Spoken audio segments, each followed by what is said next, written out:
Hello and welcome back to another episode of Absolute BSS, the Casualpetitive podcast about Bandai Namco's Battle Spirits Saga card game. All three of us are back once again. I'm Cameron, joined as always by Angel. How you doing, buddy? Doing good. How you doing, Cam? What's up, Eric? Good. And yeah, how you doing, Eric? Hello. I think it didn't cut It out worked, this time. Yeah, what? Long time no see, Eric. Our Friendsgiving Yeah. weekend Robot Quest Arena champion. Oh yeah, that's me. Jaws, baby. Yeah, got to play with a couple new robots. Yeah. I guess that's a good segue into what we've been up to. Sure, yeah. I spent the whole weekend sleeping on Cam's floor with a few of our friends. Yep. We were all just like piled into his living room playing games all weekend, not showering, using one bathroom and stinking up the house with burps and farts. Yeah, So, ordered Domino's, I think 3, maybe 4 separate times. Yeah. You guys basically had a little Yu-Gi-Oh convention, and that's what it was. Right, Like, yeah. Yeah. Exactly what We had- it was. We had a beer pong tournament and we also had a Robot Quest Arena tournament. So Yeah, it was nice. like a good mix of like, we were kind of doing something cool and then we did something really freaking nerdy, but it was all cool to me. So It still felt like exactly like college for me. Yeah. 'Cause that's where I learned how to play Catan. And like the Gotta very keep first yourself night, young. Craig comes Gotta over keep down the yourself young. hallway and is like, "You ever play Settlers of Catan?" I was like, "No." By the way, I'm Cameron. He's like, "Oh yeah, I'm Craig." And then that's our friendship ever since. So, Wow. yeah. I had no idea that was the lore between Yeah. you and Craig. There's some good lore throughout this whole friend group of ours. But yeah, it was a really good weekend. Robot Quest Arena continues to just be a hit. Everyone who plays it gets super into it. It was Jonathan's second time. It was our friends Jordan and Craig's first time playing it. And it was all of our first time playing it with 2 of the expansion robots, Kettle and Jaws, which Jaws ended up taking the whole thing, piloted by Eric. So What's the ability? So the first melee attack that Jaws performs each turn does an additional damage. So Oh, damn. he kind of like min maxes into melee. Like you pretty much just only pick the melee attacks and you can't really do much as far as like the ranged attacks. But he is just so powerful. And there's like new upgrades and stuff that you can pair him with that allow him to like move really quickly. So I kept getting these like hop turbines that would give me +2 movement and I could move over obstacles like every single turn. And so I would just like run around, punch people, bite them, and then just run away. ferocious. Nice. Truly That's ferocious. awesome. That's Yeah. awesome. It was fun. It's a damn good game.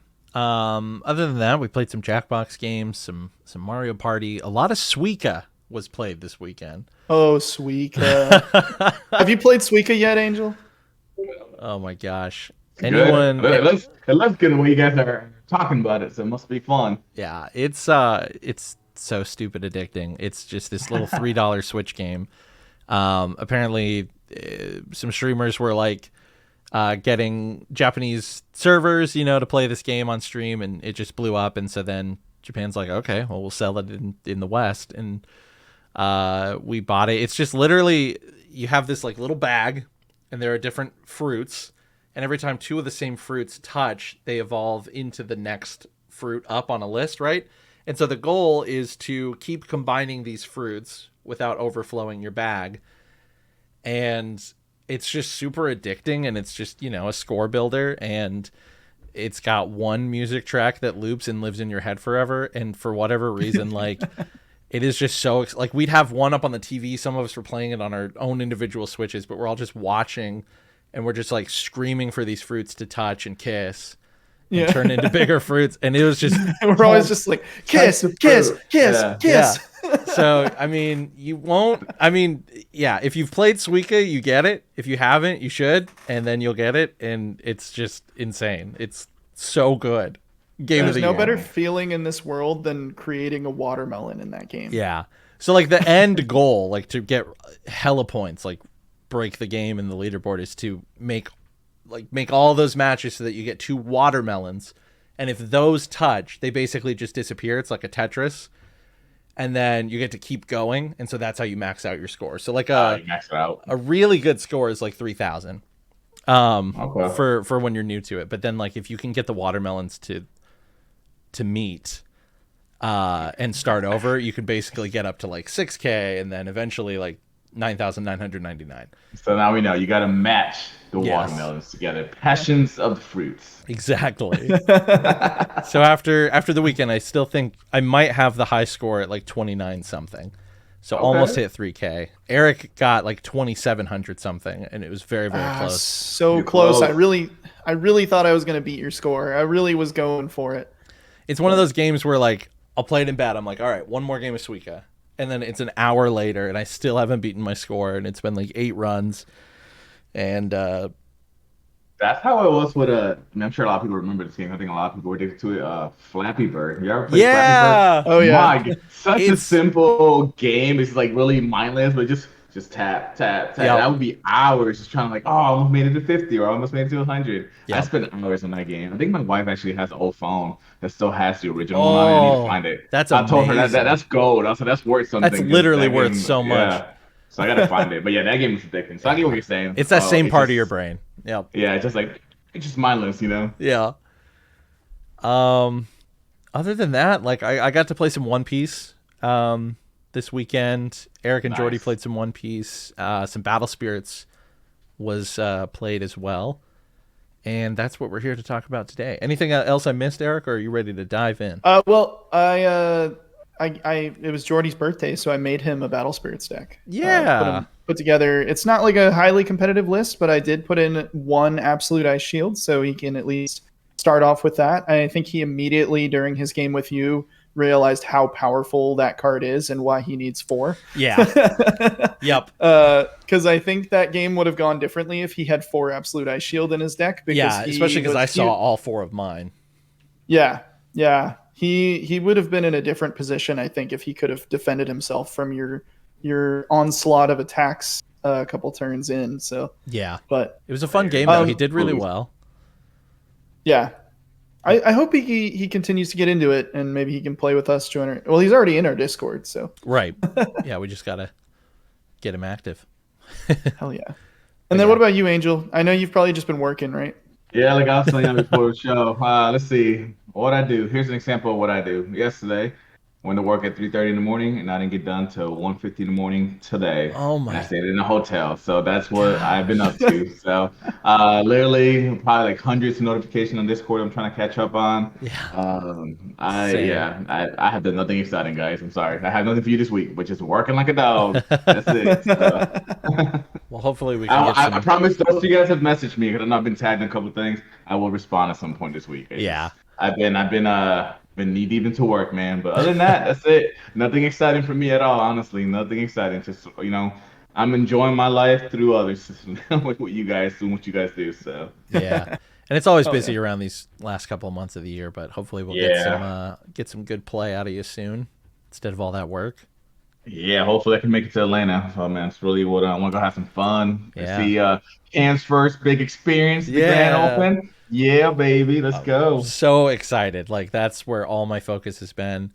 That's coming up in just like what, 3 weeks we're gonna be in Atlanta? Yeah, like 2 weeks, 3 weeks, Yeah. 2 weeks. 2 weeks. Jeez. So yeah. It's coming up quick. So I've been trying to lock in what I'm gonna play, and I think today we're gonna be looking at what's been topping the meta, kind of how we're preparing for Atlanta, and just some other fun anecdotes as set 3 is really settling in, and some cool decks are rising to the top of these tournament brackets. So yeah, some how do you stuff wanna... I was expecting to see and some stuff I wasn't expecting to see. Agreed. So it's interesting. Yeah. So where do you want to start, Eric? I thought we could just kind of like take a look at and for audio listeners, we're kind of just going to be talking generally about some decks. Like we're not going to go through the entire list of what's in the deck, but just kind of like the general themes and ideas of each of these top 4 decks from Liverpool. And then for video listeners, it will be up on the screen, like the list will be, and then we'll kind of bounce back and forth and look at individual cards. So if you do want to see the full deck lists, we could probably throw them in the description too, I guess, huh? Sure. Yeah, So, I can do that. Put them there. Yeah.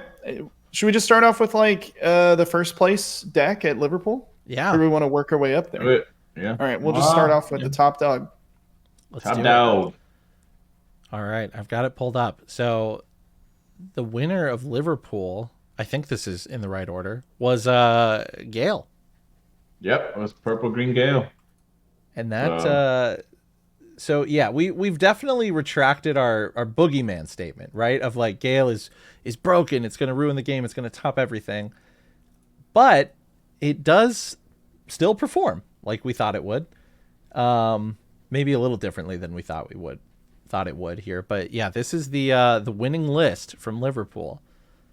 So obviously the 4 Hurricane Highlands, 3 General Takawa, 3 Schottenjägers, 4 of the Big Bird. But I'm surprised to see so many Emerald Sanctuaries in here. I feel like it's a little redundant. What do you guys think? that's right. Yeah, that's what I was thinking too when I saw that. I was like, man, 3? Like, I get you want to see him for the Guardian, but I don't know. Maybe, like I said, it won, so there's probably some strategy behind Right. it. I haven't played with the list, so Yeah. I don't want to judge it too hard because it won. So it's just like, Exactly. but that's the only I can think of, right? Forest Guardian, maybe just to get that ramp going a lot quicker. And you know what? Well, one thing I can think of about it, because when I was playing playtesting Eric last week, I think it was.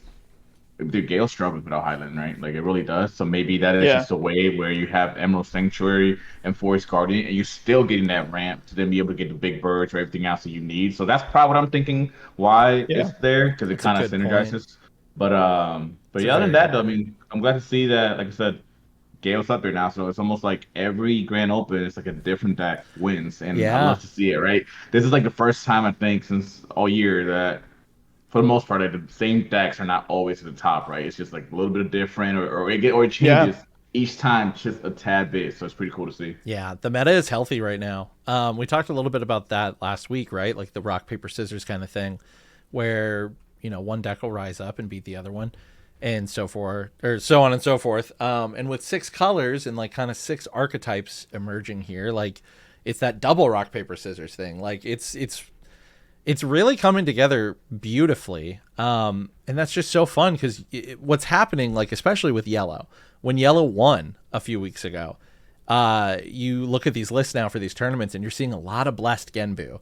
And you're seeing a lot of people trying their take on it in little pieces here and there, changing in and out, which, as a yellow player, as someone who has looked at 2-cost yellow ramp, I don't play Yellow Luster much, but Fabled Beast on the other side of that, like even in our own Discord, we're getting a couple of people being like, hey, I'm looking at yellow now. Like Eric's been looking at yellow. Yeah. It's just at the very least, we're looking at these different decks and seeing them place well and kind of like trying to figure out what the vibe is, like if it's fun and if it matches our playstyle now because they're viable.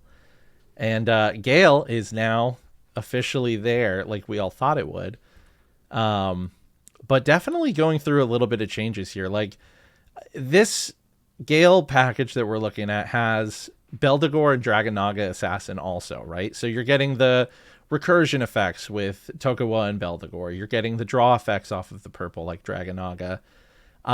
Forest Quillbeast in here is very cool because I was gonna talk about him specifically because he.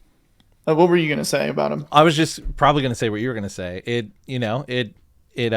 works with Beldegor, and it's that textless spirit that can get past dual eagle Genbu for just 3 cores. So yeah, like that tech slot is very, very cool. I like that it's Quillbeast over Young Warrior personally. But I like both. It feels kind of like that Card Griffin and King Wong or whatever that we were talking about last episode is like, how do you choose between these vanillas? It really just comes down to personal preference sometimes, I think. But would you rather do Young Warrior here than Porcupine or what else? I was just looking at him and I think Porcupine's the right choice because of the 7k BP to block the eagle. That's what you want.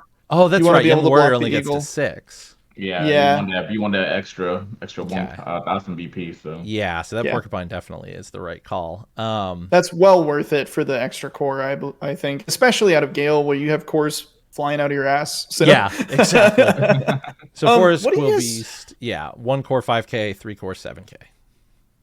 What do you guys think about the Scop Owl inside? Because I like Scott Bell enough that I want to see him in main. Like, I think he's really good. Do you think it's like the sideboard option here is if you're not going up against Genbu, you side out the porcupines for Scott Bell? Probably. I mean, I think maybe, I Probably. mean, depending what his game plan was, like, I don't know if he's, because Scott Bauer is one of those, like, if you, long games and situational scenarios where you're going to really kind of need him. But Yeah. once again, he's another trigger for Belgor, right? I mean, he has Yeah. 3 triggers for Belgor right here between, well, actually, technically 5 if you count the Scott Bauer. If he's playing it right, you got the Forest Squirrel, the Scott Bauer, the Takawa, and then the Forest Guardian. So I think that's probably to your point, Eric. Maybe if you're not going against that yellow Genbu matchup, you probably swap them out based on whatever matchup you have, because Scott Bauer does come in handy, right? Like it's a lot of things that it Yeah. does for you, Yeah. offensively or defensively. So I could definitely see that being the easiest move switch, because everything else, I mean, you need the other tech cards that he has with the some of the magics that he's running. So I like it. It's pretty, it's interesting to see that this Gale build, like, yeah, it's Gale, but like it's not the Gale that we all thought. It's not like heavy Gale, right? It's not like a bunch of Gale spirits. I'm trying to ramp all these cores. It's just kind of like a few main creatures that you want to see for Gale that do something with the exhaustion, and everything else is kind of just magic and tech cards. So I like it. Yeah. This looks a lot like the Gale deck that I settled on. I lean a little more full green than this. Like this has the purple tech. It's got a bunch of different colored magic, but at its core, right? It's at its core. What you really want there is just 1 or 2 Hurricane Highlands, and you want to see Tokuwa early. And if you can get Feng Huang or Schottenjäger quick, it's over. And so I like this build, though, because it gives you time to set up. Like, because obviously that's a god roll on your draws, right? So with this one, you're getting some draws, you're getting some consistent blocking and destruction with Beldegor, who we talked about a lot last week and probably bring up every episode. Yeah. Because it's just good. It's solid tech. I ordered the rest of my SPRs, by the way. Good. I have three SPR Beldegors on their way to me. I pulled the trigger. That's so It was cool. actually after our last episode, like almost immediately afterward, I was like, yeah, I'm just going to buy them. Yeah. Well, no, that's good. I mean, I think Strong Draw really for me is the MVP of this deck early, because So I know when I was good. playtesting Eric, like I think I opened up a Strong Draw, discarded like 2 Takawas. Oh, no, it was a Takawa and a Belgor, I think is what I discarded. Yeah. Beautiful. And then, the next turn, that's what you want. Get Takawa back to hand, play it, whatever. And now you got the constant loop that you can constantly do. So Strong Draw is just such a good card in this deck because you're not really paying, it doesn't cost you to discard anything because you want to dump stuff to the graveyard that's going to recur itself later on. So Yeah. I like it. Yeah. Overall, looks like a fun list to play. Looks consistent as hell. That's what I always look like, is like, how many different cards am I looking at? Not like copies of each specific, but how many different cards.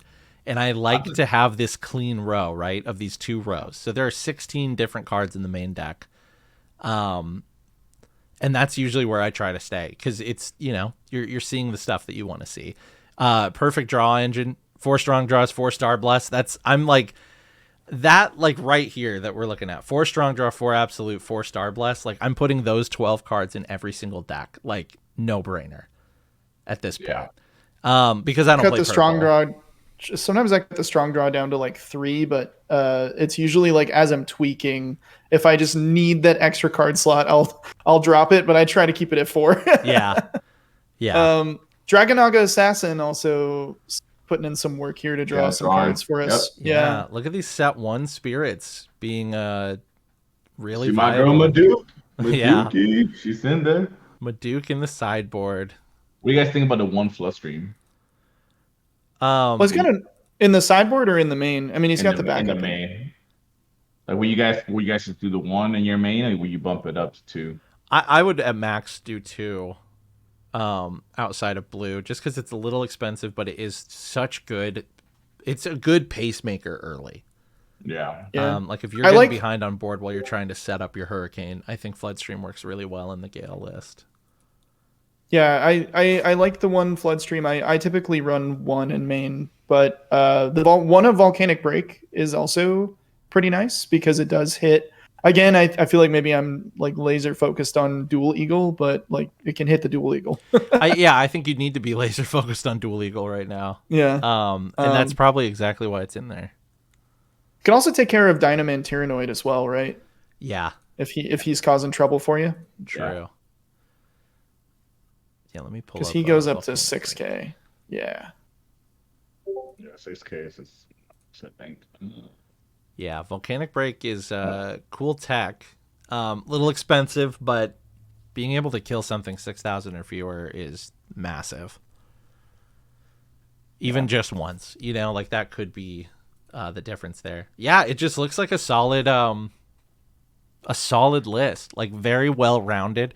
Like I play a lot of Pokemon Unite, and so I'm always translating that to card games. It's like this is an all rounder deck. There are speedster decks, there are defender decks, there are attacker decks, but this is the all rounder. It's got a little bit of everything, and that's typically how I like to play my card games. So this is a cool list. Like if I wanted to do Gale, I think I would start playtesting with some of that purple recursion, just because it's fun. Yeah. Ideally, the perfect turn. I mean, if you don't open it in your opening hand with Hurricane Highlands, right? Mm-hmm. You're gonna see either a strong draw or Starblast, right? So, Yeah. like, ideally, you should be playing Hurricane Highlands by turn 2 at the latest, right? Yep. And it's just hoping your opponent doesn't have, Feral Slash or Burning Force in hand. So, Yep. so at least because I think with Hurricane Highlands, as long as you can get one of the Gale Spirit ramps just one time, you already have enough momentum going, and it's just a matter of drawing the other ones. And you're already going to be outsourcing. But I think with the playtesting against Eric, like every time I play Hurricane Highland, he just had an answer for it. It's just like it was slow. You have to. Yeah. Oh, Yeah. it's so crazy. It's so slow. But so that's something that's missing from this deck. Is there's no answers for the mirror match. Just Feral Slash in the sideboard. Just Feral Slash in the sideboard. Yeah, that's 2 of them. And the Dream Bomb. I mean, you can bounce something back with a Dream Bomb if you needed to. Yeah. But you're right. So I guess it is kind of leaning into what do you want to do? Do you want to just race them? Do you be like, I'm going to get Highlands first? Yeah, which we've run into in testing, like if we're doing the mirror match Gale, like if one of us has the Highlands and the other one doesn't, like it feels bad. Yeah. And with no answers for it. Like, yeah, so that, what, that is weird that Feral Slash isn't taking up any spots in the main, personally. But obviously it worked. Yeah, something must be going with it, And maybe it's one of those things too, though, like you don't want to see a dead card, and depending on what you're like the Emerald Sanctuaries, right? 3 copies of it. Maybe it's just a strategy. It's just to continue ramping until you see a Highlands. Worst case scenario. So you're still kind of getting ahead, and you have the constant draw engine with the Dragonaga, the strong draw, Starblast. So you're probably always either out ramping your opponent or out drawing them. So maybe that's a strategy. I mean, obviously, whatever the strategy was, it worked because it won. So I think it lost. Well, let's see, 1 match. Is that what it was? Let me see. What's the lost 2 matches. 2 matches. So it looks like. Those people had very good records. What did it lose to? It lost to Daniel was playing. Looks like he was playing red. Yeah, Jara was also playing red. Could have been the Nexus removal that got him. Yeah. That and the Dragno Kings. Yeah. Yep. Congrats to Gale. Yeah. Yeah. I definitely need to start considering Gale. As I guess maybe we could use this as an opportunity to talk about this really quick. Like I've been playtesting around with like kind of a rainbow build, but now I'm kind of starting to lean towards, just because of the meta, like with yellow and red kind of being things I'm expecting to see. I'm kind of thinking about either just getting really good with a version of like that top red deck, or maybe kind of pivoting into Gale now that this list is here, and maybe like playing around with this list and seeing how I feel about it. Maybe just kind of like editing little pieces here and there for taste. Yeah. And just kind of seeing if maybe that's something I'd like to go with. But it's interesting. It's nice that there's so many options though. Yeah. I agree. Should we talk about the second place deck now? Yeah, I'm actually excited to see this on there because I think that's the only version of. Well, I guess we're about to talk about it, but the only version of yellow that we have not seen at least, I think, top all year probably. Yeah, I could be wrong on that, but I don't think I've ever seen it top. So it is yellow luster. Yeah, luster baby. So we've got it up on the screen here now. I have Michaela's, right? Like I have all the yellow cards, but I have never played Luster. But I love watching it played and I love seeing it come up here. Like there's some cards here, um, specifically a couple of these newer angels that are really, really interesting to see, and Double Heart in here. So it definitely still has the Fabled Beast package, right? Like you've got Carbulk as a vanilla spirit. It's also got that Fabled Beast, and then you've got Wonderland Card Griffin, which we talked about last week, probably for that mirror match for that Genbu. And it's just got great reduction. I've been playtesting this card, and it's really cool to just be able to drop it for one. Because I mean, even if you don't have creatures, you probably have these Blessed Cathedrals and Phantasmal Paradises. It can trigger the Phantasmal Paradise to get you just buku amounts of draw. This is a solid, fun-looking deck. What do you guys think? I agree. I mean, with Luster being, to me, I've always said, me and Eric had talked about this, I think a few weeks ago. We were playing for fun, just like a little Luster build. Mm-hmm. Luster's dangerous, man. Like, it is dangerous when it goes off, especially when it has these high level, like, exhaust nexuses, burning. I mean, you get that back to your hand. Um, and with Michaela, you can play him for free, right? So that's super scary. Yeah. And then, I like the addition of Double Heart, right? Because you can kind of max it up, with any of your spirits really, but let's just say you do what you do with Ego and they can't block for whatever reason. Now you're doing double damage on top of that. So Yeah. it's a very, very, very solid build, and I'm glad to see Luster because I've always, we've been talking about Luster since set one. Like Luster's so good, Luster's good, it just needs this or needs that. And it's good to finally see it slowly creep its way up there, and I wouldn't be surprised if we see more and more different variations of it little by little. And I mean, it just honestly with this set, it's so exciting to see so many, almost like a little bit of every archetype or Yeah. style kind of either top or win events, and it's exciting to see, right? Because like we went from like hardcore Fable Beast and all that. Now you have this Luster package. You have, obviously the Gale that ended up winning this time around. You have a couple different variations of Rainbow and Red going around. So it's exciting to see, man. It's almost like every color now has a spotlight, and I think it's only going to get better, right? I think that what's that for? That's probably when we'll start seeing more blue, topping as well. So Yeah. and then every color will be kind of like we said, rock paper scissors, right? Like every deck is good. It's just a matter of what your matchups are going to end up being, so or how you play it. So Yeah. Let's talk about the card in this deck that I think is the reason we're seeing Luster pop up recently, which is Judgment Angel Flagellum. Yes. That's it. This is a 6 cost, reduced by 2, Yellow Angel Spirit. Level 1 for 1 core is 4k. Level 2 for 3 cores is 6k. Level 3 for 4 cores is 8k. Has Luster at 1, 2, and 3. And then at level 2 and 3 during your attack step, when you use a magic card that costs 5 or more, reduce all of your opponent's spirits by 2,000 BP during this turn after its effect resolves. So the first thing that comes to my mind is Exhaust Nexus. You were turning that into reducing your entire opponent's side by 5,000. And that's nuts. basically board wiping for the most part, depending what your opponent has. Like it's a pretty good board wipe right there. And then you get to add Exhaust Nexus back to your hand after it attacks. Yep. And potentially, drain them for another 3,000, which is 8k. Like that's very good. And not hard to do in a full yellow deck that we're seeing here. Like it's all yellow creatures, all yellow Nexus. Exhaust Nexus is so fun for me. I've been trying to figure out if I want to bump it up from 2 to 3 of. In this deck, it's 4 of, which definitely makes sense because if you have to pop one early before you get your Luster, but you want to see it with that Luster attack and just completely obliterate the defending line. We've been talking about the Angel archetype too. Like it's very cool to see who fits best with Big Boss Michaela, right?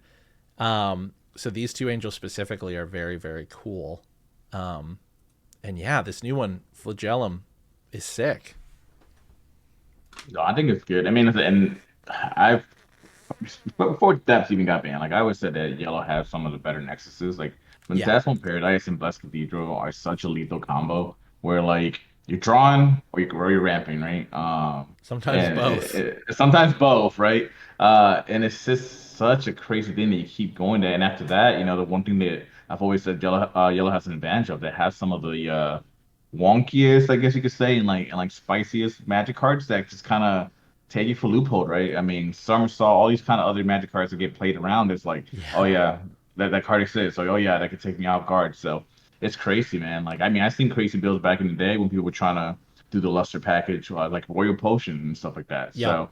So Yellow has a lot of cool, wonky spells that with Luster, and if you can get it going off, especially with Michaela on board, like it is insane. Didn't you lose against Eric? I can't remember. Was it a Luster that you Yeah, had lost it against, was right? in Tulsa. Yeah, I lost against Yeah. Leicester first round. I was just looking at something. Sorry if I zoned out because I was looking at two cards in this Are deck, you good? and I was like, "That's crazy." Have you looked at War Angel Shin Yes. and Yeah. Yeah. then with Double Heart? Yes. So like two. Okay, you guys already knew about this, so Yes. but I was just like, "That's nuts." No, it's Yeah. crazy. Yeah, I need to try this out. I need to try this and just see if I like it because Yeah. it seems a little big brainy. Like I feel like Yeah. it'll hurt my brain to play it all day, but also like if I can get good with it, it kind of reminds. I don't know why I feel this way, but if anyone listening is fans of Overwatch, this feels like Tracer to me. Like Yeah. I don't know, Yeah. like very like I don't know, like You have to very pilot fast. where you're teleporting to before you can Ex- kind of retract yourself. So Yeah. yeah. exactly. It Like I just can see this feels deck being misplayed and you screw yourself over. Yeah. exactly. Like I just feel like this deck is so powerful, but only if you can pilot it. Yeah. Because it's like even if you can pilot it kind of okay, it's gonna suck.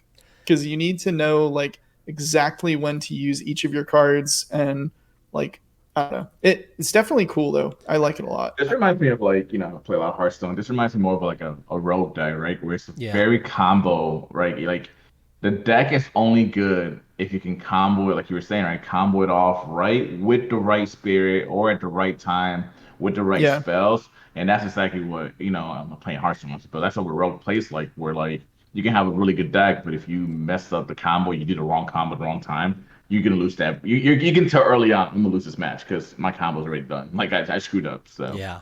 Yeah. It reminds me so much of Yellow and Digimon. And like granted, I played early Digimon, like first year into second year, but like it just reminds me of those early Shine Greymon builds where it's like it's a lot of the draining of the BP, right? It's a lot of tamers, which are basically the nexuses in this. Like it looks almost like a copy paste of like what the devs for the Digimon card game wanted Yellow to do into this game.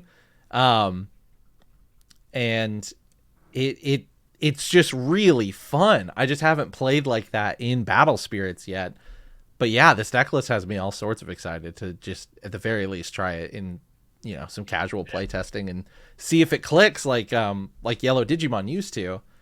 Cause yeah, like if you can pull those things off, and you're totally right, it's about who pilots it.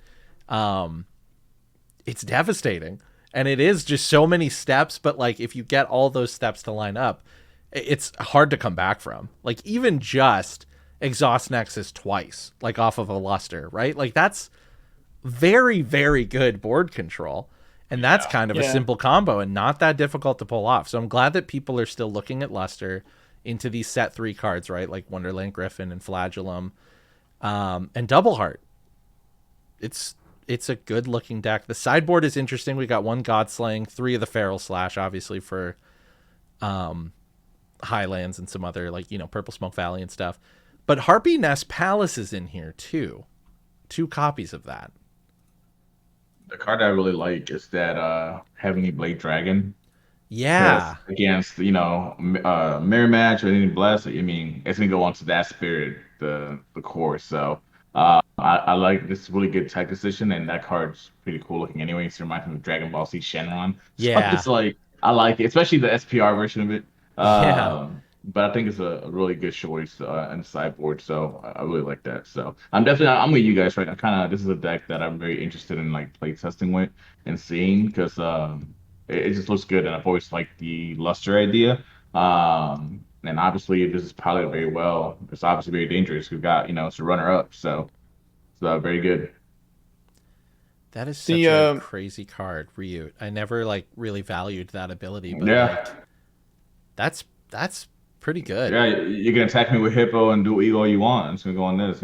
So That is such a cool sideboard for blast matches. oh, I'm gonna I don't look at think it that. works against Blessed because it's only during main step. throw it in main stuff. Oh dang. Oh dang. Okay. Okay. Never Well, no wonder. mind. No wonder. Okay. I It thought, it wait a might minute. I thought, actually it might actually be in there more for the bouncing, the anti-bounce. Yeah. I yeah, gotcha. yeah. Okay. Yeah. Wow. Well, if I ever read cards. We don't read cards. What are you talking about?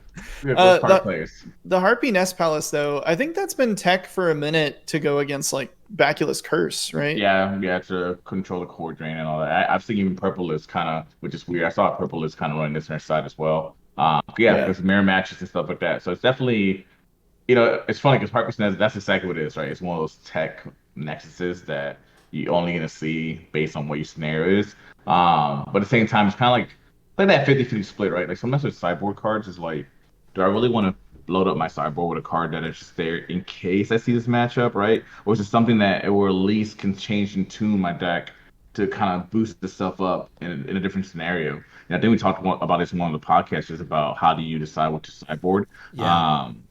And that, I mean, I like what Harpy's Nest does, but it's always been one of those cards where I'm like, I'd rather fill my sideboard with something else that's going to help my deck accelerate faster than whatever it failed at the first time, round one, compared to possibly never having a matchup, right?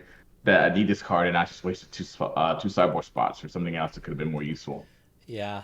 I've been struggling with the Yellow Nexus Secret Flower Garden. I've been wanting to make this card work so bad. And I'm surprised that we're still not seeing it. I don't know why we're not seeing it. It's a 4-cost reduced by 2 Yellow Nexus. Level 1 and 2, when one of your Yellow Nexuses is destroyed by your opponent's effect, place a core from the void into your life. That feels pretty good, especially with how much Feral Slash we're seeing right now. Like, you pop this down next to your Blessed Cathedral, and your opponent has a choice to make. They can destroy your Blessed Cathedral, but you get a life, and you're probably going to drop another Blessed Cathedral next turn anyway. Yeah. And then At that at point, level you're gone. 2, yeah, at level 2 for 1 core, all of your spirits with Blessed or Luster during your attack step gain 1000 BP.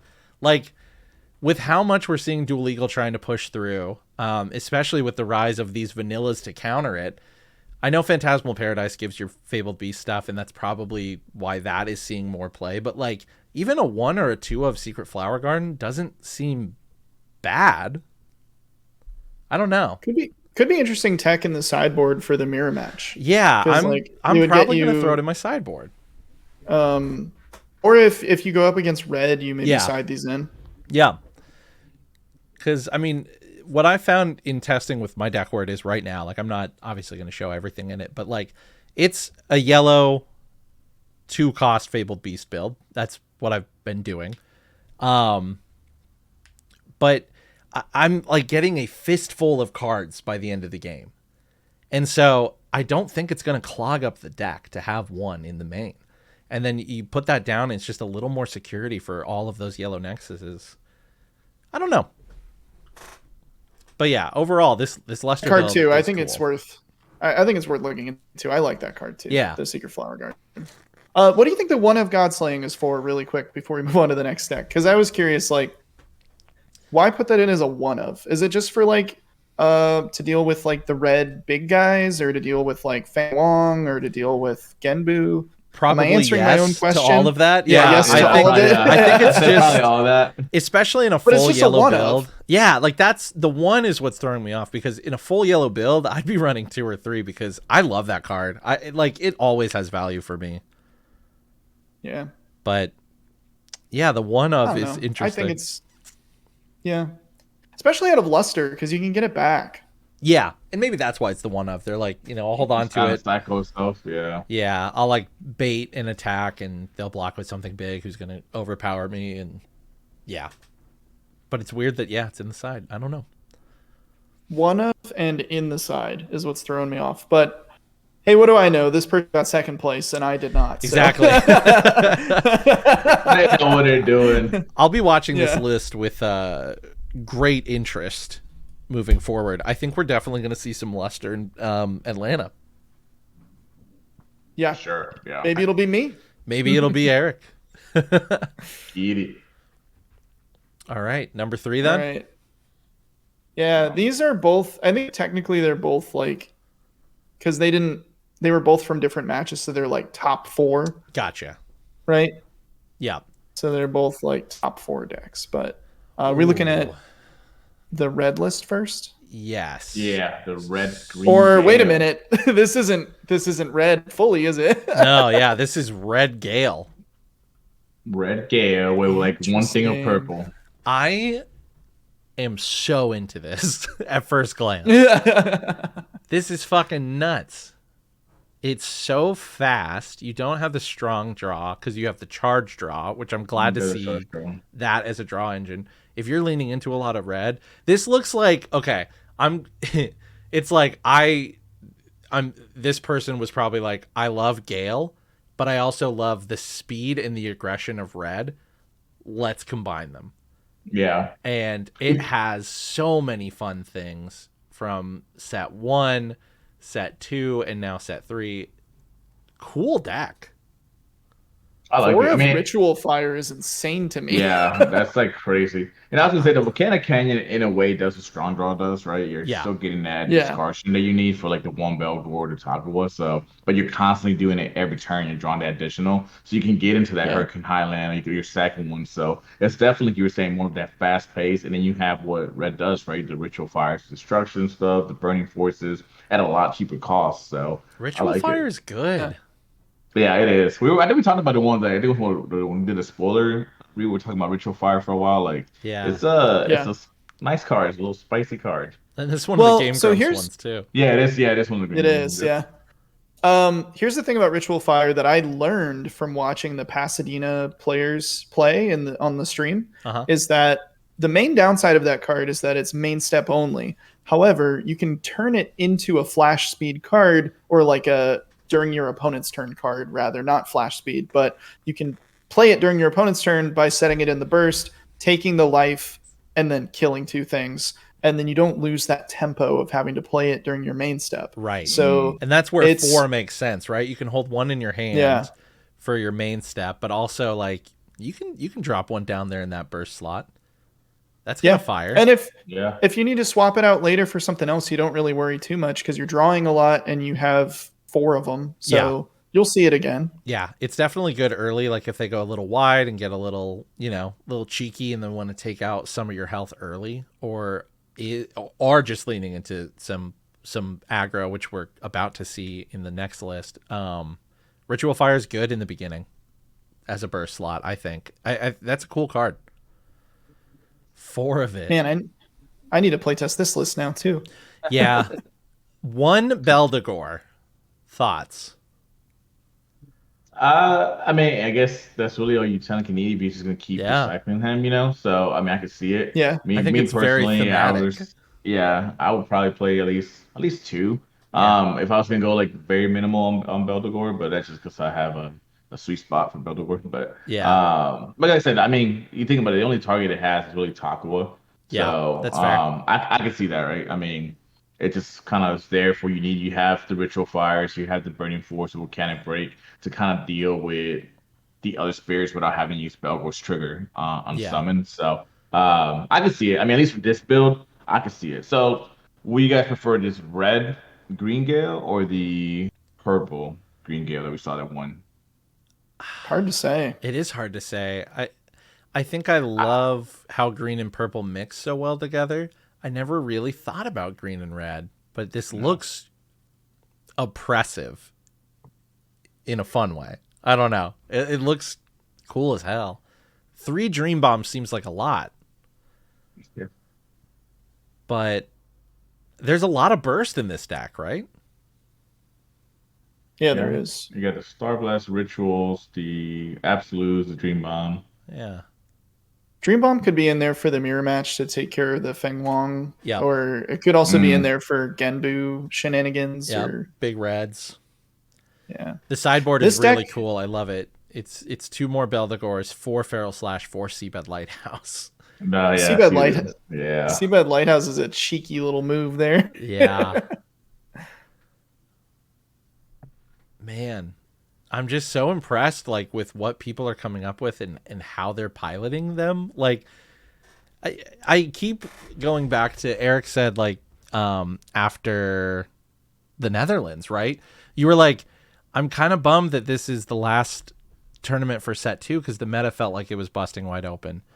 But now, what do you think? Do you feel like it's even better than that right now? I know we haven't been, but okay. No, it's way better than that. Yeah. It's a lot because I'll say this, it's way better just in the sense that at the Pro Tour, yeah, it was changing a little bit, but it's still a lot of very similar decks, right? A lot of similar colors. Yeah. Where right now the meta is like we talked about earlier, every color or every version of a color, or there's a lot of mixing of colors in this meta than I think there's ever been. It's a lot of two of certain colors, and each one, for example, what we're just looking at, right? We have a red Gale and a purple Gale. Mm-hmm. Two completely different builds that do two completely different things in a way while still being Gale, just achieve it a lot different. I love that. It's just what your play style is. So I want to go heavy aggro, destroy everything, or do I want to draw, synergize more, control a bit more what purple wants to do. And I like to see that in this meta, so I think that's what I like. So I think it's better for sure. Yeah. It's reminding me of Keyforge. Of course, I'm going to draw this parallel, right? So one of the new things Keyforge is doing are these menagerie decks, which I probably touched on last week. But as a quick refresher, they're just tuned in, algorithmically generated decks, so they're all still unique. But on the back of the card list, it says what packets you got, right? And so I've been really thinking about that concept, and just with this deck in the top first stack, right, you're seeing packets show up. So you get the Gale packet, which is the Tokawa, the Beldegor, the Schottenjäger, the Big Bird, and the Hurricane Highlands, right? Those 5 cards you're probably going to see as the Gale packet. And then in this deck specifically, you're also getting that red Destroy packet, a lot of really aggressive removal, the Volcanic Break, the Burning Forces, the Ritual Fires. And then you get your draw packet, which is the Star Blessed Draw and Charge Draw. So starting to piece decks together like that, and the fact that you can do that in this game with 6 different colors and 3 sets now is so exciting. That's why rainbow decks are so viable, right? You're just kind of putting together a pile of some of your favorite cards in the game, and the freedom to not have to lock into one tribe or one color or even 2 colors at this point is just good game design. And it's a testament to the people playing this game, because this top 4, just the 3 lists that we've looked at, are just so different. Yep. Even the 2 Gale, quote unquote, decks look and play completely differently. And I'm just really impressed. Bearded Eagle, I love that Bearded Eagle's made a comeback, because we've always loved that card here at BSS. He's such a good. I don't know. The weird thing about having him in this list is I feel like where Bearded Eagle really shines is when you can play him for free. Yeah. So I don't know how often you're doing that in this list, because the only other cost reduction you have for him is Dino Man and Volcanic Canyon. So you might be playing him for 2 or 1, but his stats are so good. Yeah, with the Gale ramp, you're typically seeing him at 7K. Yeah, that's true. Maybe you don't care about the Freegle. Freegle. Well, I think the one good thing about this too, and I mentioned this when we're talking about the other deck, is that vanilla cards, right? You guys remember when we're doing the spoilers? A lot of people were hating on how many vanillas were coming out. But look at how many homes vanilla cards have been made into in a lot of these decks for a certain reason, right? Yeah, the Texas cards, but because of their BP stats, or maybe the cost reduction, or maybe the art type, it synergizes still very well with other decks. So I'm glad to see vanilla getting some respect. It's going for it. I know you're for it, Cam, because you're big on vanilla. So I've thought so many times about just pivoting to my just mecha textless Spring of Norn deck just to really get in against the Genboos, but I don't know. There's still some stuff I need to work out with that deck. But vanillas have a purpose, and that's good. I do think something that's interesting about these two Gale decks is that they both have slotted in, to Cam's point, like the packets that they've slotted in from purple and from red were both to like shore up the weaknesses of Gale. And so like the purple Gale deck and the red Gale deck, most of the cards they slotted in were draw cards or filtering cards. Yeah. And so that's kind of where they tried to shore up Gale's weaknesses of like you need to find your pieces quickly. They've done it through the draw cards. I also think it's interesting that Volcanic Break was a card that was limited to one, and now we're seeing it as a one of in all three of these decks. Spoiler, it does not show up in the fourth deck that we're going to look at. Right. It shows up in the side there, but for the top three or these three decks here, it shows up as a one of. So, you know, it's interesting that Bandai had the foresight to limit that card. That's the one. It's like they knew. It's just like, well, it's even like all of us that we were talking about Gale in general. Like, oh my God, Hurricane Highlands, ban it already. It's gonna poison the meta. And there's even people writing, to Bandai. Yep. And Bandai was just like crickets. They're just like chill. It's like chill. It's all right. It's all right. It's not gonna be that crazy. So they're doing good so far, and I'm happy with the decisions they made. I know we talked about a little bit on it about how we feel about banning and limiting and stuff like that, but so far it's making sense, right? It's allowing decks to thrive.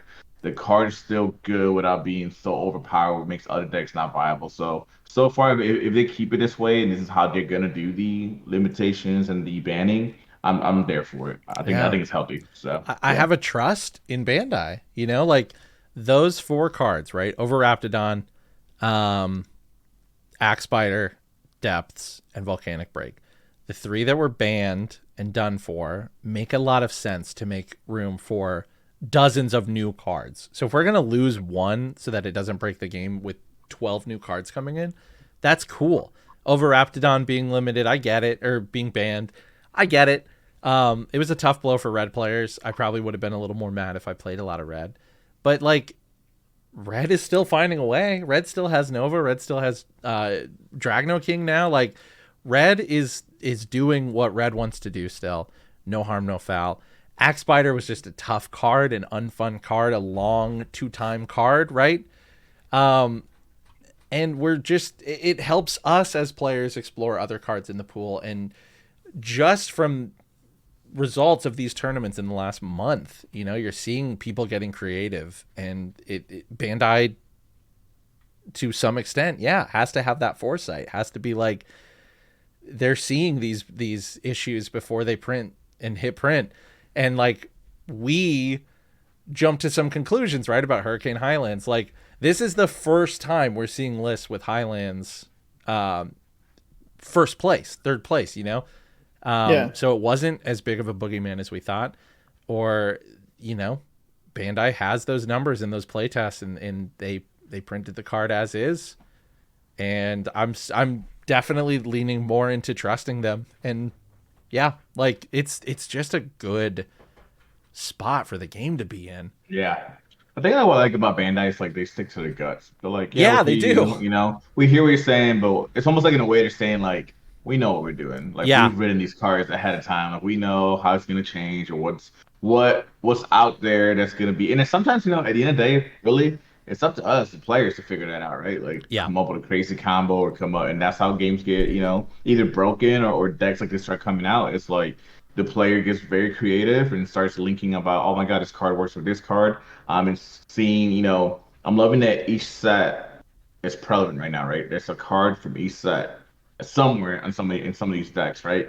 So set 2, obviously you're gonna have the Thorn Persons you're gonna see everywhere, but set 1, it's funny, right? You still see how good set 1 really was, right? Because majority of the cards that are like staples, we call, for the most part, are from set 1, so it's interesting to see how good of set 1 was. So I think that's why set 2 fell the way it did. So and like, it's so fun to see set 1 and set 2 in a lot of card games, right? Because set 1, obviously you want the bangers, you want the cards to bring people in, and you want those initial strategies and those archetypes to show themselves. So like, of course there's going to be some bangers like Maduke and Nova, because they're fun, right? And then set 2 for a lot of card games is to build on that and flesh out the card pool a little bit, give some options. Some cards are going to be more duds than others.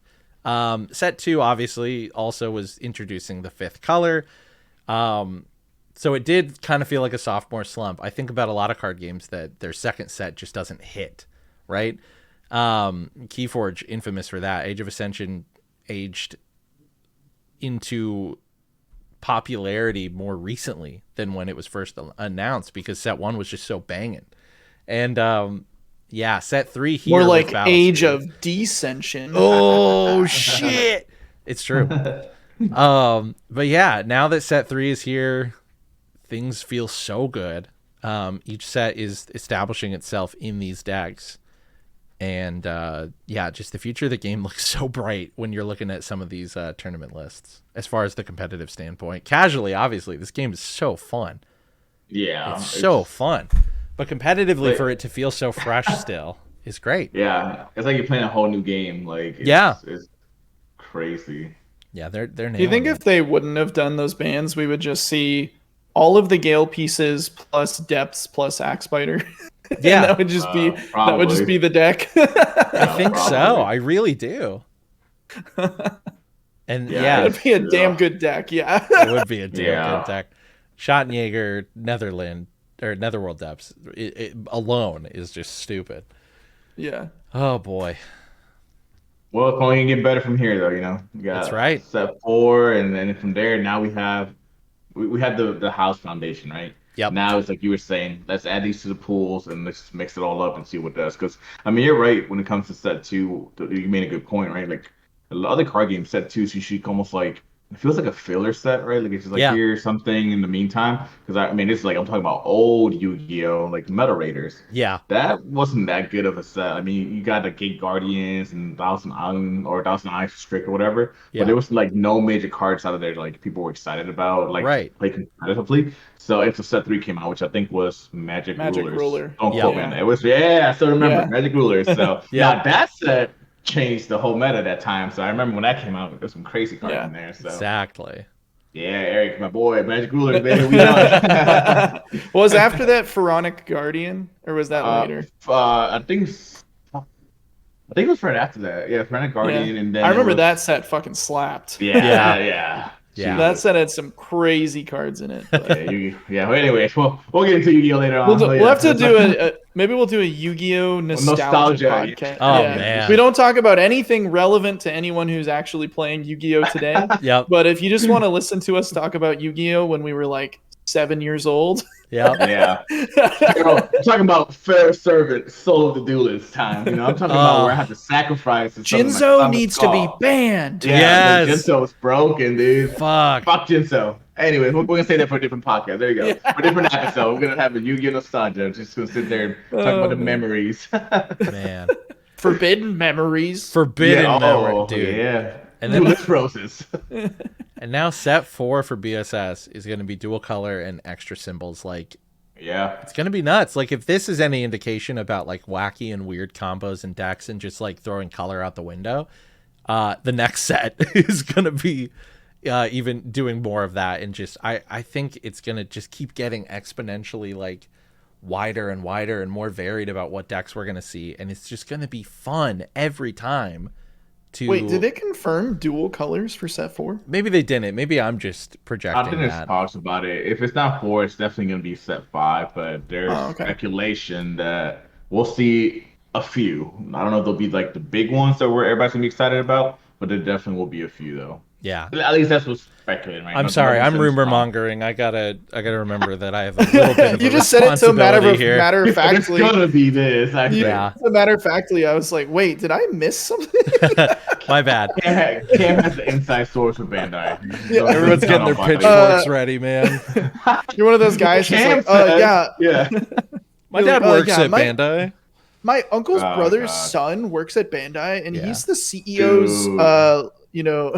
He told me. Not to get off track, but there's always one in the community, man. I remember when I played Yu-Gi-Oh, there's a guy, same thing, like yeah, I have a friend or a cousin that works with Konami, and I have all the cards. Like, shut the hell Yeah. up! What the hell are you talking about? Seto Kaiba's my brother. Match making Pegasus is my dad. You know, it's like okay. Yeah. I actually got possessed by a ancient pharaoh, so I already know. Yeah. I'm actually here to save my. I'm gonna say that at the Pro Tour or at the Worlds. I'm actually here to save my grandfather. To save the game to me. It's like some rich dude came in and ripped one of his cars, and he had it went into a coma. So I had a heart that's why I'm attack. here. Yeah.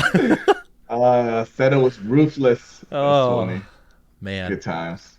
Well, yeah. Yeah. Let's Anyways, get back on let's the talk BSS about, train. back to BSS because we went on some BS crap. So this fourth deck, well, I say fourth deck, at least the top 4 spot. We were just talking about this a little bit before we live the podcast. It's white aggro, and it's interesting to see this on here because we were looking at the list, and there's really nothing from like apart from you got Floodstream and Godslain, right? It's a lot of just like the core cards from set 1 and set 2. Yeah. And it's interesting that I mean, it's white aggro, right? We've all said it. White aggro is freaking crazy when it goes off. If you have everything you need, it goes off. It's annoying. It does what it does, but when it doesn't and it breaks, then it's just not there. So I'm surprised that in this meta, white aggro still, could be a viable threat. So I was actually surprised when I saw this list and I saw that it was in the top 4. I was like, oh wow, because which we all talked about it. I think if we're gonna play white aggro probably the way to go instead of white control, at least currently. Especially in competitive play for the time. Yeah. Because white control, between the time limit and it's white control is one of those things, right? If you either have it, you don't have it, you don't have that long game to wait. So I like to see this. What do you guys think about seeing this in the top 4?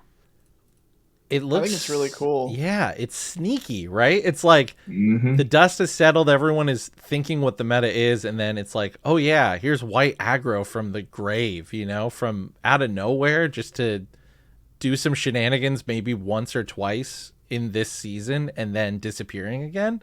Like, it's so. It's like that weird. meme. It's like surprise, motherfucker. Yeah, like, exactly. like, it's Derm Dyna holding the gun. Yeah. But like, and so I have a quick thing about this Derm Dyna too, right? So when the spirit attacks, pay the spirit soul core to select one of your white spirits for each nexus either player controls. This deck doesn't have any white nexuses in it.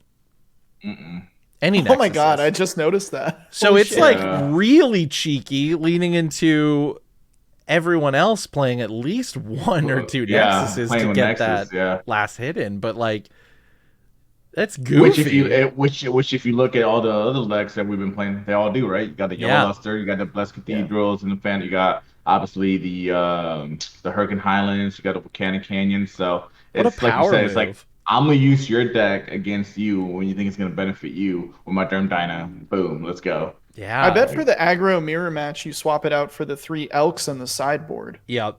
Yeah, that's probably what you do. Is like if you're mirror, because my green aggro did not run nexuses either. So if you came up against me, you would probably be like, well, shit, and then just swap them out for the elks. Yeah. That's a very interesting observation, Cam. I didn't even notice that till you pointed it out. It's just so crazy. Like, it just looks mean, right? It's like, here, I'm going to bounce everything and walk through. Or Joker's going to walk through. Or I'm going to exhaust everything and walk through. Like, it is just it's like your deck is a doormat at this point for my stuff. And that's such a cool strategy. It's only 14 different cards in the main deck. So it just looks consistent as hell. It just looks annoying. It's bouncy. It's a trampoline. Yeah, it's like I said, it's crazy seeing on here. And like I said, as soon as I saw it, I was like, wait, white aggro. So I even opened it up. I was like, oh, all right, yeah, that works. So that works. And Worker Ant-Man hasn't lost all of his jobs. Still out here. Mining some cores. You know what card I love in here is Jet Wyvern. Yeah. That card's I really liked this card when I first saw it, mainly because we were just talking about Yu-Gi-Oh! Nostalgia. This dude looks like a Blue Eyes White Dragon. Yeah, or Cyber Dragon. Like, Cyber Dragon. Very cool. Like, the jump from Yu-Gi-Oh! To Battle Spirits as far as, like, nostalgia and gameplay, honestly, is not that big. Like, if you like Yu-Gi-Oh, you're gonna love Battle Spirits Yeah. for shit like this. Like, that's such a cool looking card. But he has armor purple white, and then he goes up to 4K for 2 cores. But he needs 6 cores to get all the way up to 7K. So like that seems pretty expensive. I don't know about I still don't really know about him being competitively viable because of his stats and like his armor setup, but Yeah. he must have done well, I guess. I don't know how. I wish I could ask Andre here about how Jet Wyvern performed. Like, because like you were leaning into Jet Wyvern. Yeah, he went all in on the Jet Wyvern, so like there must be a reason. I'm wondering if it's, for the suppression there, like it's just it can block while exhausted, but it can't be bounced and it can't be killed with the purple stuff that looks for exhausted. Like it's a good target for the suppression. Get him up to 8K, right? Or 7K? Yeah. 7K. 7K, yeah. Yeah, 7K. Like that's not bad. That's really not bad. Yeah, I guess my thought is like he doesn't have red armor, and then ritual fire is everywhere. True, especially in that one deck. Yeah, 4 copies of it. Yeah, I mean, I've been slotting in one-ofs of ritual fire in some of my decks that aren't red. Just because like it's good removal. Yeah, and I love main phase removal because it's like if your opponent like didn't swing, they're thinking they're fine, and then they just lose 2 spirits. It's like, oh shit, and there's nothing they can do about it because it's outside of flash, right? So yeah, and also like freeze stall and Blessed Cathedral doesn't go off. And you've definitely Beldegor doesn't trigger. Getting me there. Beldegor doesn't trigger. That's huge. Yeah. So. Yeah, ritual fire definitely some value. Jet Wyvern, we'll have to play this list. I love seeing Bullet Ray. I was gonna say Bullet Ray. Bullet Ray. I always see Bullet Ray. It's That's such fun. a cool card. That's a neat card. Bullet Ray has been one of my faves since the launch event that we went to. The three of us. Before we actually knew Angel. Yeah. but he was there. I was there though. And I think the best card in this white aggro deck is Dragon Naga Assassin. I don't know why I think that, but yeah, I have no idea why you would say that. I don't know why, but it's pretty cool to see it there. That's a fun tech I need to keep looking at. Because my trouble with white, is I always feel like I'm stalling out or top decking. And that's kind of been the problem with blue. I wonder if I should just start dropping some little 3-cost Dragon Nagas into these decks to get a little bit of draw. Do it. Yeah. I mean, it's like working Ant-Man, right? You're at least gonna one extra card that you draw is like working Ant-Man. It's just one extra ramp. Sometimes that's all you need just to give you that steam to keep that engine going, Yeah. Yeah. So true. Sometimes you're just looking for one thing, and if you can find it, you're set. Yeah. You're just like, if I can find this Thorn Prison or this Suppression or this Dream Bomb, like I'm set. And man, actually, let's talk about the Magic package for a sec because it is a tight, very tightly like. There's 4 ofs of everything. There's no 1 ofs. It's just all 4 ofs. So 5 different Magic, 20 cards in the deck. Yeah. 4 Star Blast, 4 Thorn Prison, 4 Suppression, 4 Ice Shield, 4 Dream Bomb. So everything I would expect to be in there. Honestly, not really anything surprising, but it's all 4 ofs. Yeah. It's like this, like Cam was saying, right? Some like with the exception of Suppression, I guess, in a way, but like the staples, right? Like you're gonna put Star Blast or a Strong Draw. Absolute Ice Shield's still gonna be ran for a long time until it gets whatever. I don't know, something else better comes out of it. Yeah. Dream Bomb is still such a good card. And even in the sideboard, looking at the sideboard, you got the Gosslanes, right? Here we go again. We're seeing Gosslane again from the lore set. So I'm glad that the lore set is it's not a dead expansion, right? Like it's being used. And not even just Gosslane. You got Emperor K, and I think some of the Nexus is on there. Takua, obviously. So the lore sets, man, is doing some work into this meta as well. So I'm glad to see it. I love when sets that are added, you actually see play, right? Because there's nothing worse feeling when like, oh, I'm excited for this set, and you don't see a single card out of it. So yeah, pretty cool. Again, just another testament to the development and the release of these cards when they come out, and like for them to be seeing play is just good. I may be wrong about this, so if I am and you're watching this in a format where you can leave a comment, just let me know if I'm wrong. But was the tournament pack, the newest tournament pack, legal for this event? I feel like it was, but I don't know if there's a way to tell that. But if it was, I do find it interesting that we didn't see any of those cards. But yeah, I'm not even sure what comes in those tournament packs. Now that I'm there's the new Gale Spirit, there's Macaroni Pentan. Oh, okay, that one. I would probably say that if you didn't see anything, I'd probably say that no, it wasn't legal, but I could be wrong on that. Yeah. Please don't quote me on that. Because Yeah. I find it hard to believe that nobody played a single tournament pack card if it was legal, right? Yeah. Like Commodore Because there is Dragon some would have good been in cards on both there. of those Gale decks Yeah. for sure. Yeah, maybe. I mean, I don't know how the Gale deck is interesting because it seems like the direction that Gale is going is actually not all in on Gale. It's like I've seen some Gale lists popping in and out where people are literally just running like 5 Tokiwa and then like the big guy and then other stuff. Yeah. And like that's the only part of the Gale package that they kept. So like I'm not saying that those are like the best Gale decks, but I have seen people experimenting with like what if I can just ramp a little bit? Yeah. You know? Because Like we ran into that with testing, right? Like Angel especially. You know, like you get 64 cores and like you don't need at that a many. certain point you No, you don't don't. need that many. Yeah, Like it's a and- deck and building it's game at excessive. that point. Yeah, it's like excessive. you broke it. You found the strategy to get all the cores, but like that doesn't necessarily win the game. I think there's obviously merit to putting down 2 Feng Huangs in one turn, and then you're probably gonna win the game. But like, yeah, it's like if you go all in on Gale, you're achieving a different, not even a victory condition. You're just achieving a different mini game, right? And you're getting a high score, but that doesn't necessarily mean that you're winning the game that you're playing.